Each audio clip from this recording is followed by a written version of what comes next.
Apple has maintained monopoly power in the smartphone market not simply by staying ahead of the competition on the merits, but by violating federal antitrust law.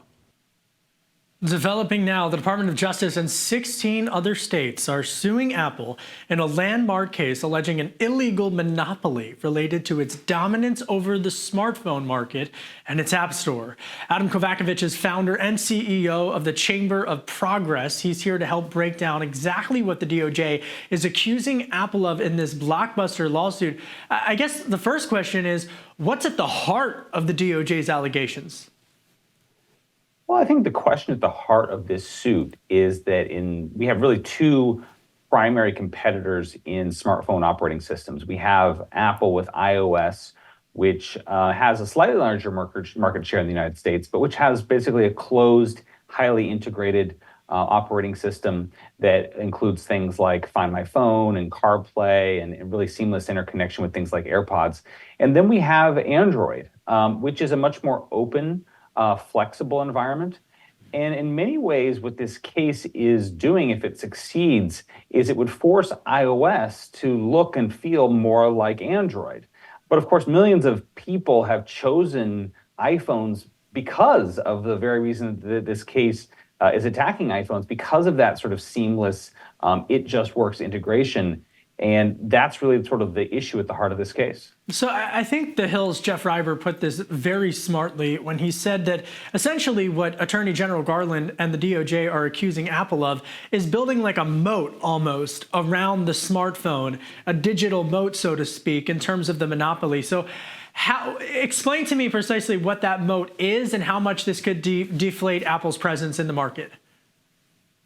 Well, I think that's the argument of the DOJ, that this is that Apple's integration, tight integration with its own services, have given it some kind of impenetrable position in the United States. But again, the fact that really iOS is a very close competitor to Android in this country. It has a larger market share, but it's not by much.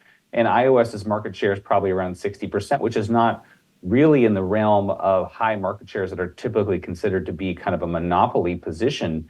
The fact is we have these two alternative models. And if you want a more open, flexible model, then you're going to choose an Android. And I think again, the DOJ has alleged that Apple's integrated model is a moat, but it sort of ignores the competitive presence of Android. And interestingly, there was a big antitrust case involving Apple 2 years ago, brought by Epic Games, and Apple won mostly that suit. And in that court ruling, the judge said, look, we have these two models, iOS and Android. One's open, one's closed. Consumers are choosing between the two. That's great. That's the kind of pro-competitive activity we want to see. And so, in this case, it's kind of, again, going to force iPhones to look more like Androids when we already have that choice available for consumers. So it's kind of baffling. So when you say that, Adam, a lot of folks, I use iPhone. So when you say that an iPhone blue bubble is going to start to look like a green bubble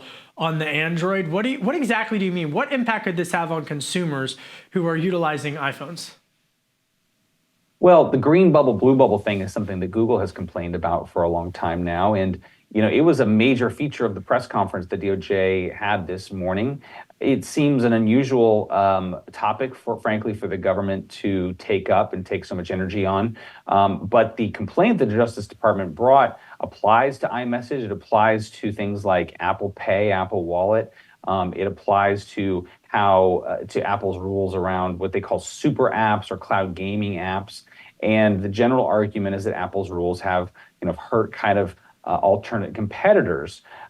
Again, I think that, this is kind of, it depends on where you stand. If you think that that is a big problem, I suppose you might like this aspect of it. If you're, the reality is that in messaging, we have a lot of competition. WhatsApp is particularly popular because it sort of is a cross-platform messaging app. And so, I think that the fact that this suit fixates on things like that, it's going to pose some challenges for the DOJ in court. That's such a great point, Adam, because when I was sifting through it, I thought the same exact thing. I mean, I thought this was just an inside joke between my father and myself. He always tells me, Kevin, you're the one who all those years ago told me to buy an Android because you thought it was the cool new phone. And meanwhile, I'm like, you're the only person I know, Dad, who has an Android because everybody else uses iPhone. Green bubble, blue bubble, we're going to have to leave it there. If you thought politics was partisan, who would have thought an Android and an Apple could be so partisan? Adam Kovacevich, thank you, my friend. I really appreciate your time. Thank you. We're down to the wire to avoid a government shutdown. Congressional leaders rolled out a $1.2 trillion spending package. It funds the government through September, including the Department of Homeland Security, Defense, State, Labor, and other agencies. But this is another major test for House Speaker Mike Johnson, who, in order to pass the legislation, is going to have to suspend procedural rules, which means nabbing 2/3 of House members, aka Johnson needs Democrats in order to beat the clock ahead of Friday's shutdown deadline. Joining me now with the latest is the Hill's Julia Manchester. Julia, is there going to be a shutdown? Oh my gosh, it's a good question, Kevin. Look, we're seeing a lot of the text and the meat of that deal that congressional leaders came to, revealed. And we're seeing that Democrats are touting some portions of the deal. Republicans are touting other portions of the deal. Among that is, a 3% jump in defense spending and a lack of funding or a pause in funding for a UN agency that provides aid to Palestinians. So we'll see. We're inching closer, but it seems like there might be this idea that Democrats and Republicans could come together at the very last minute. Okay, but one of the major sticking points has become Homeland Security. Why is this such a major issue? It's a major issue because of the situation at the southern border. And we've seen that the deal that was released earlier today, or the text, showed that there were thousands of more troops or Border Patrol agents included in that deal. But there, I think, is probably there's pushback from progressives, Democrats about how much of that funding is going towards Homeland Security. Republicans want a certain amount, Democrats want another amount. All right, but this deal went down, this vote rather, or this rollout, whatever you want to call it. It was 3:00 in the morning here in Washington, D.C. And now they're going to have to suspend the 72-hour rule, giving lawmakers, it requires them to get 72 hours to review this legislation, which, by the way, totals in at more than 1,000 pages. So is Johnson going back on his promise to his caucus that he would give every lawmaker at least 72 hours to review the legislation?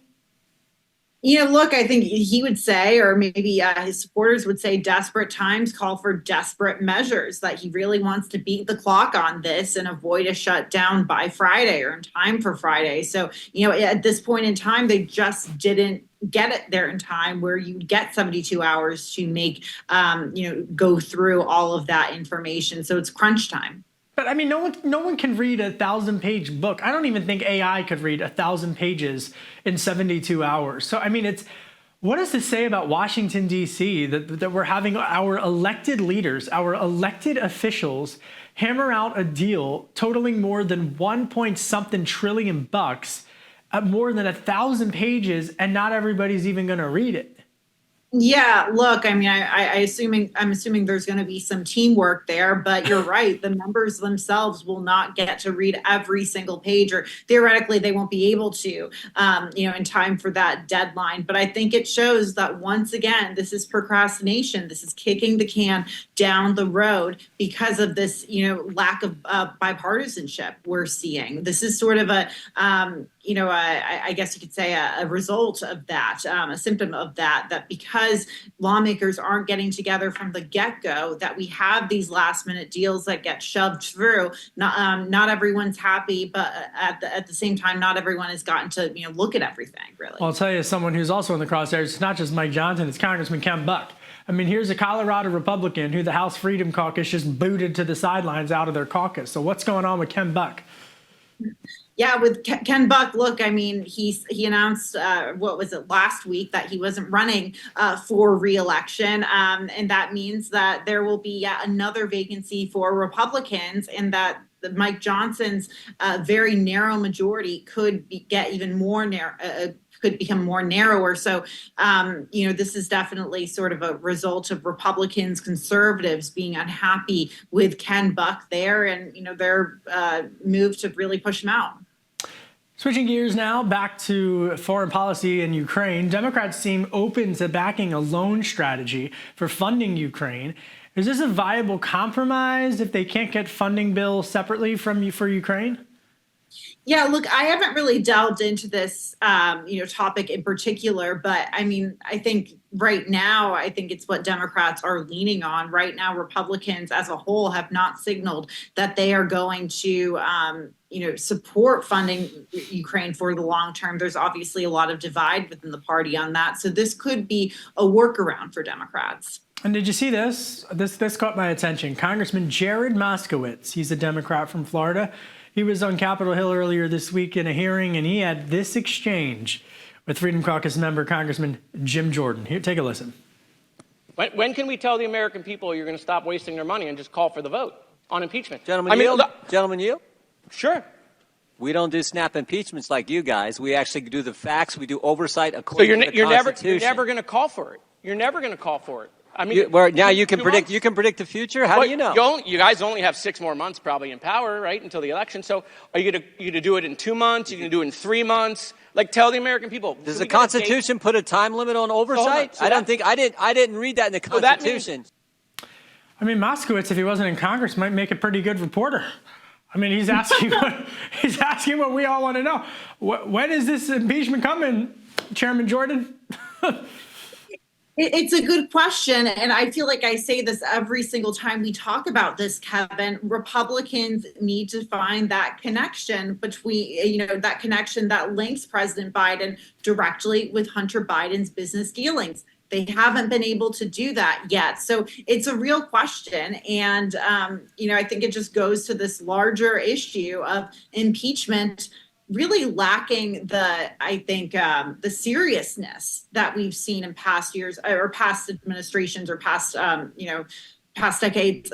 Impeachment is supposed to be a very solemn, serious issue that's not supposed to be a political football, but that's what it's really turned into here. I mean, do you think that Speaker Johnson and the other Republicans in leadership in the House, they're staring down those 18 districts that Biden flipped that were held by Republicans, and they know that there's political implications if they were to do this, that these swing districts, according to every poll that I've looked at, Scott Trainer's Decision Desk HQ polls, all the rest, they clearly say that if the Republicans move forward with an impeachment, it's going to backfire on them in the midterm elections. That's what this is about, Julia, right?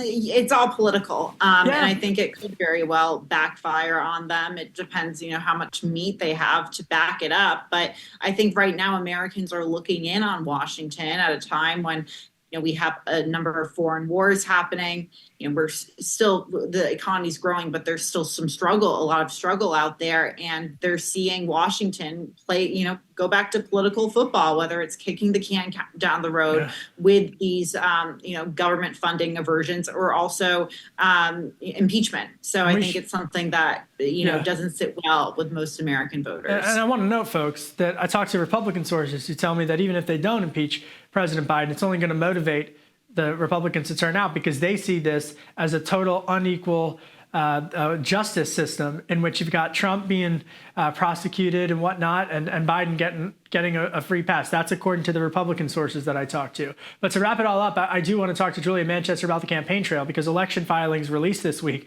are showing that Trump's fundraising efforts are lagging significantly behind the Biden campaign. I mean, how much of a difference is it? And is this a sign that voters are nervous that Trump is going to use the money to pay off his legal bills?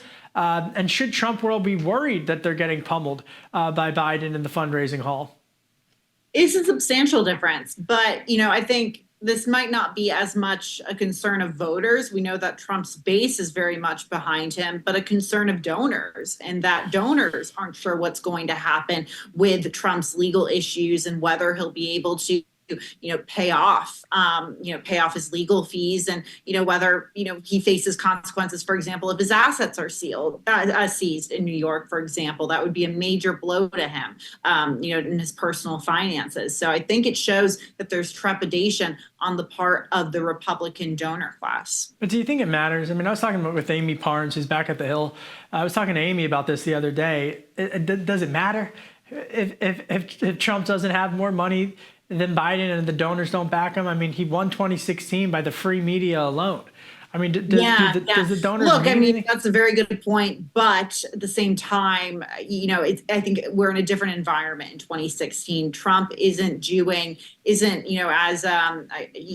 not doing every single broadcast channel or cable news network or every single outlet. He siloed himself essentially. So he's not on Twitter anymore. Truth Social, even though his base is on it, most Americans aren't. So I think it's a different environment. And he's got those shoes. All right. Thanks, Julia Manchester, my friend, the host of What's America Thinking. Appreciate you, Julia. Thank you. Thank you. New battleground tracker out from Decision Desk HQ in the race for Arizona Senate. Democrat Congressman Ruben Gallego has a 4 percentage point lead over GOP MAGA candidate Kari Lake. The Emerson College Hill survey found that 44% of Arizona voters want Gallego and 40% want Lake. But 16% of the voters in Arizona, they say they're undecided. Lots going on there. Former President Donald Trump will be allowed to appeal a decision that keeps Fulton County District Attorney Fani Willis prosecuting the Georgia election interference case. The judge ruled earlier this month that Willis was able to stay on the case so long as she removed Nathan Wade from the prosecution. Willis had admitted to having a romantic liaison with Wade that the judge ruled as a conflict of interest. Trump world is racing toward a March 25th deadline to secure $464 million in bond in order to appeal the civil fraud case in New York. Trump's attorneys say that they cannot come up with the cash, and that means that New York Attorney General Letitia James can begin seizing Trump's assets, though Trump's businesses would likely not be disrupted until the appeals process concludes. It's almost Earth Month, and the Biden administration is cracking down on gas-powered cars. The EPA is rolling out a new set of rules aimed at cutting carbon emissions by boosting hybrid and electric vehicles. The Biden administration says that the most ambitious plan to date is theirs, and that President Trump slammed the plans by saying that Biden's promotion of these vehicles would lead to, quote, a bloodbath in the auto industry and beyond if Biden is reelected. That's it for today's Daily Debrief. My name is Kevin Cirilli. Be sure to like, share, and subscribe to the Hillsy YouTube channel. And come back here soon for the intersection between politics and policy.